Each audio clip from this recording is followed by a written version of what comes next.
हमें इन दिए हुए कंपाउंड्स की निकालनी है एसिडिक स्ट्रेंथ।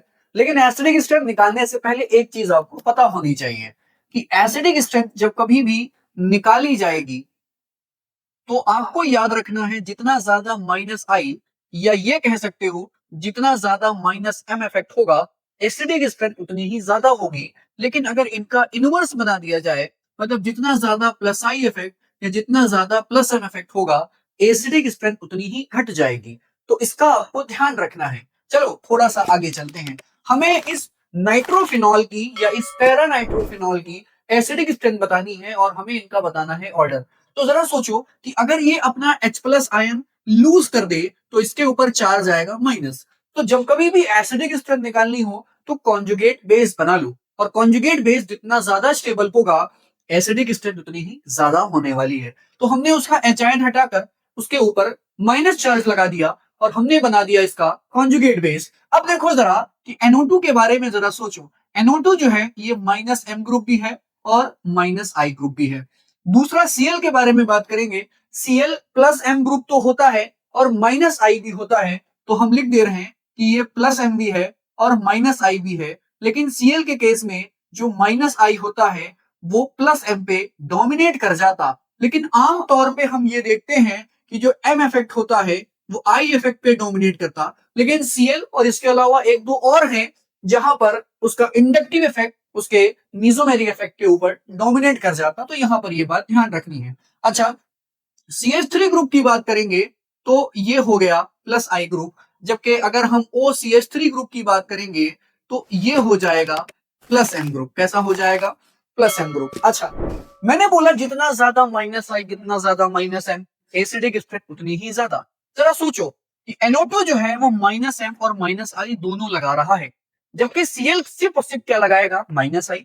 इसका मतलब ऑर्डर ऑफ स्टेबिलिटी या एसिडिक स्ट्रेंथ का जो ऑर्डर बनेगा इसमें जो पहला वाला हो जाएगा वो सबसे ज्यादा एसिडिक हो जाएगा और उससे कम जो एसिडिक होगा वो दूसरा वाला होगा। दूसरा वाला भले एम नहीं लगा रहा लेकिन माइनस आई से इलेक्ट्रॉन को विड्रॉल करने लग जाएगा। इलेक्ट्रॉन जितना ज्यादा विड्रॉल करेंगे उसका नेगेटिव चार्ज उतना ही कम हो जाएगा। तो अभी तो हमने इन दोनों में कंपैरिजन किया।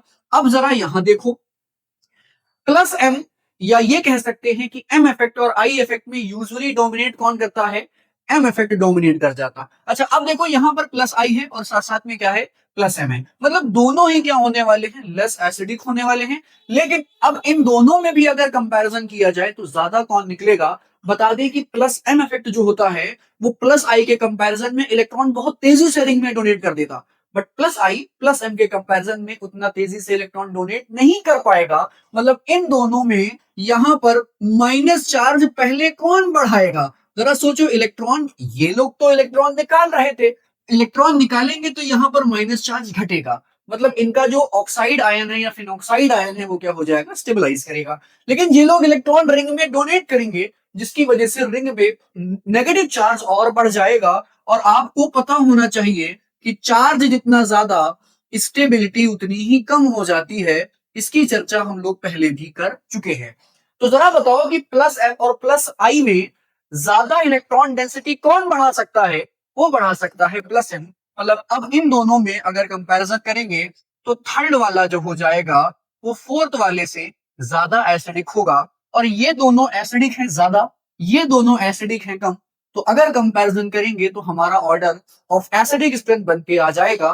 तो सबसे ज्यादा एसिडिक हो गया पहला वाला, उसके बाद दूसरा वाला, उसके बाद तीसरा वाला और सबसे कम एसिडिक जो हो जाएगा वो हो जाएगा चौथा वाला।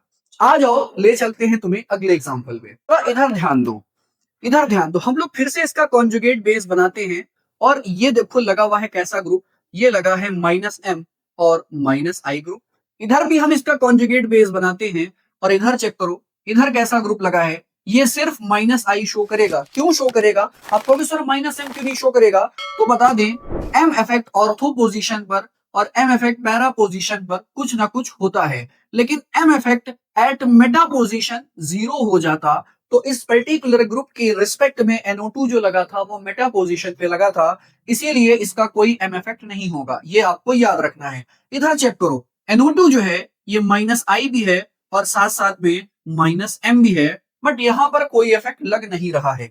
लेकिन आपको पता होना चाहिए कि जो इंडक्टिव इफेक्ट है वो डिस्टेंस डिपेंडेंट है, मतलब इंडक्टिव इफेक्ट ऑर्थो पोजीशन पे सबसे ज्यादा लगेगा, उसके बाद जो लगेगा वो मेटा पोजीशन पे, और उससे कम जो लगेगा वो लगेगा पैरा पोजीशन पे, क्योंकि आपको मालूम है इंडक्टिव इफेक्ट ऐसा डिस्टेंस डिपेंडेंट, ऐसा डिस्टेंस डिपेंडेंट। अच्छा, तो आपके हिसाब से ज्यादा एसिडिक कौन होगा? ये तो पहली बात, तो माइनस आई है, पास में भी है और माइनस एम भी है, तो आपके हिसाब से ऑर्डर बनेगा सबसे पहला वाला सबसे ज्यादा एसिडिक। अच्छा, यहां देखो सिर्फ माइनस आई लग रहा है, जबकि यहां दोनों ही लगे जा रहे हैं, और आपको मालूम है जितना ज्यादा माइनस आई जितना ज्यादा माइनस एम एसिडिक उतना ज्यादा। इसका मतलब तीसरा वाला जो होगा वो दूसरे वाले से ज्यादा एसिडिक हो जाएगा, मतलब ऑर्डर में तीसरे वाले को पहले लगाया जा सकता है।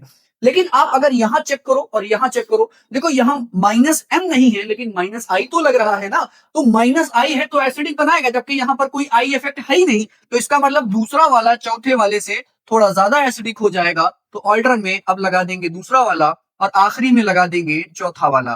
तो आपके हिसाब से ऑर्डर यही आना चाहिए था, लेकिन ये ऑर्डर सरासर गलत है। आप कहोगे सारा कॉन्सेप्ट तो लग रहा है लेकिन ऑर्डर गलत कैसे हो गया? तो आपको एक चीज का ध्यान रखना है कि हाइड्रोजन बॉन्डिंग तो कहीं नहीं हो रही। आप जरा चेक करो इस NO2 को, तो जब तुम इस NO2 को चेक करोगे तो ये NO2 क्या कर रहा होगा, ये NO2 यहां पे लगे हुए हाइड्रोजन के साथ हाइड्रोजन बॉन्डिंग कर लेगा, और इसको बोला जाता है क्या, intra molecular, intra molecular H bonding. तो याद रखना इंट्रा मॉलिक्यूलर हाइड्रोजन बॉन्डिंग आने की वजह से एसिडिक स्ट्रेंथ जो हो जाएगी ऑर्थो नाइट्रोफिनॉल की वो कम हो जाएगी, और पैरा नाइट्रोफिनॉल की जो एसिडिक स्ट्रेंथ है वो इससे ज्यादा हो जाएगी। इसका मतलब हमारा ऑर्डर ये ना होकर तीसरे वाले को तुम्हें पहले रखना पड़ेगा, उसके बाद तुम्हें लाना पड़ेगा पहला वाला, उसके बाद तुम्हें लाना पड़ेगा दूसरा वाला, और उसके बाद तुम्हें लाना पड़ेगा चौथा वाला। मतलब पहले और तीसरे में एसिडिक स्ट्रेंथ में बस फर्क आ गया just because of hydrogen bonding. तो हमें इस फैक्टर का भी ध्यान रखना पड़ेगा। ऑल ओवर हम केमिस्ट्री पढ़ रहे हैं, केमिकल बॉन्डिंग हो चाहे जीओसी हो, हमारे लिए दोनों ही इंपॉर्टेंट हैं जब कभी भी हम लोग किसी क्वेश्चन को सॉल्व कर रहे हैं। तो आप अगर चाहते हो कि हम इस लेक्चर को और एक्सटेंड करें तो कमेंट सेक्शन में मुझे बताना मत भूलिएगा।